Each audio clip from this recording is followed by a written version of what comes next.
बिस्मिल्लाहिर्रहमानिर्रहीम बिस्मिल्लाहिर्रहमानिर्रहीम। शुरू करता हूँ उस रब्बिल जलाल के नाम से जो सूरज को मशरिक़ से तुलू और मगरिब पर गुरूब करते हैं। मेरा नाम अजमल खान है और आज मैं जिस टॉपिक को डिफाइन करने जा रहा हूँ वो इस वक्त की मुनासिबत से वो एक बर्निंग इशू है और वो जो है कादियानियों के मुतल्लिक़ है, क्योंकि आज कल जो है आवाम में भी एक नाराज़गी जो है और एक गुस्सा जो है पाया जाता है और वो कादियानियों के मुतल्लिक़ कादियानियों को जो है अक़लियती कमीशन में जो है ना उनको कादियानियों को शामिल किए गए हैं, तो इसी वजह से आवाम में भी एक नाराज़गी है। तो इसी टॉपिक को आज मैं डिफाइन करने जा रहा हूँ कि कॉन्स्टिट्यूशनली जो है कादियानियों की क्या हैसियत है कॉन्स्टिट्यूशन ऑफ पाकिस्तान में।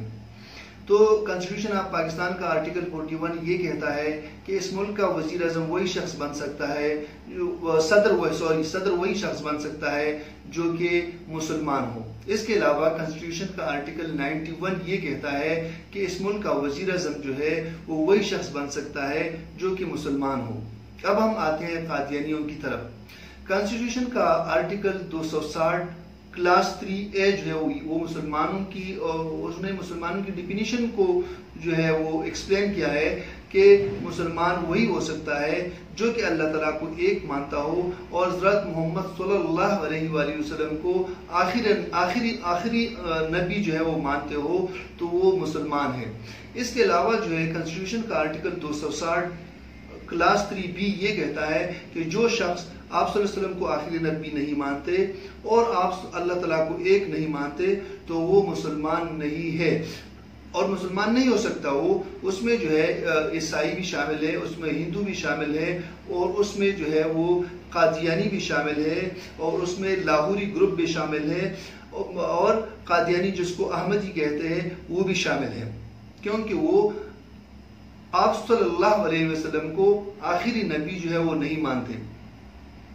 अब हम आते हैं ताज़ीरात पाकिस्तान की तरफ। मजमुआ ताज़ीरात पाकिस्तान का सेक्शन 298B जो है वो ये कहता है कि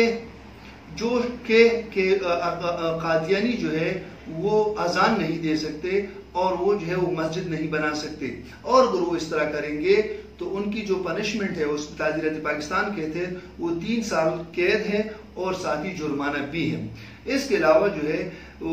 ताज़ीरात पाकिस्तान का सेक्शन 298C जो है वो ये कहता है कि कोई भी कादियानी या लाहौरी ग्रुप जो है वो अपनी मजहब का प्रचार जो है वो नहीं कर सकते। तो मतलब कॉन्स्टिट्यूशनली इसको ऑलरेडी जो है ना वो डिफाइन कर दी गई है कि ये जो है गैर मुस्लिम है।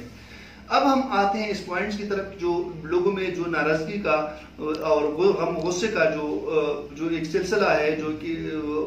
चल रहा है आजकल, वो ये है कि इन लोगों को जो है अक़लियती कमीशन में क्यों शामिल कर दी गई और ये कोई अच्छी बात नहीं है। इस सिलसिले में मैं ये कहूँगा कि अगर कादियानी जो है वो कॉन्स्टिट्यूशन ऑफ पाकिस्तान को मानते हैं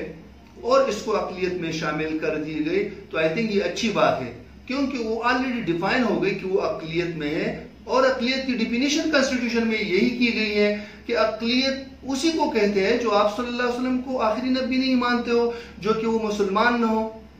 तो आई थिंक ये तो इस तरफ तो एक अच्छी बात हो गई अगर वो कॉन्स्टिट्यूशन ऑफ पाकिस्तान को मानते हैं और अपने आप को अक़लियत जो है वो रिकॉग्नाइज कर लेते हैं, और अगर हम कॉन्स्टिट्यूशन में उसको अक़लियतों की लिस्ट में शामिल कर देते हैं तो आई थिंक ये पाकिस्तान के लिए एक बेहतरी की बात भी है, मुसलमानों के लिए भी एक बेहतरी की बात है, क्योंकि ये है कि कॉन्स्टिट्यूशनल का आर्टिकल 41 तो ये कहता है कि वो कोई भी कादियानी जो है फिर वो सदर नहीं बन सकता क्योंकि वो मुसलमान ही नहीं है, वो वजीर आज़म नहीं बन सकते क्योंकि वो मुसलमान ही नहीं है। इसके अलावा जो है अगर हम इस्लामी रसूमात की तरफ आ जाए तो वो अगर अपने वो अक़लियतों में डिक्लेयर होते हैं तो वो जो है वो हज नहीं कर सकेंगे, वो उम्रे पर नहीं जा सकेंगे।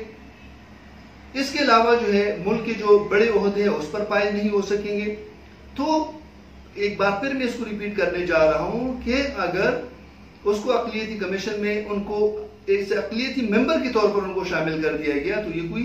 बुरी बात नहीं है अगर वो खुद कॉन्स्टिट्यूशन ऑफ पाकिस्तान को मानते हैं और साथ ही अपने आप को अक़लियत जो है वो डिक्लेयर कर देते हैं। इसके अलावा जो है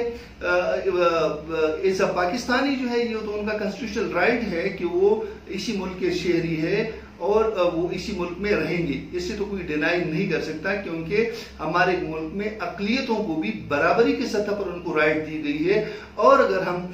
इस्लाम का मुताला भी करें तो उसी में भी यही है कि अक़लियतों को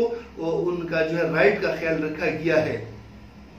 इसके अलावा जो है कॉन्स्टिट्यूशन में जो अक़लियत है उनके लिए भी जो है ना नेशनल असम्बली और प्रोविंशियल असम्बली उनकी आबादी की मुनासिबत से या उनको जो है एक ख़ास तरतीब से उनको जो है उनके लिए सीट्स जो है वो महफूज है सूबाई असम्बलियों में भी और नेशनल असम्बली में भी। तो आज के लिए मैंने इस टॉपिक को इतना ही डिफाइन कर दिया अपनी नॉलेज के मुताबिक। मैं उम्मीद करता हूँ कि आप मेरे इस लेक्चर से सेटिस्फाइड हुए होंगे। तो इस तरह के लेक्चर सुनने के लिए आप मेरे इस लेक्चर को इस चैनल को सब्सक्राइब करें और अपने दोस्तों के साथ भी शेयर कीजिएगा। Thank you so much.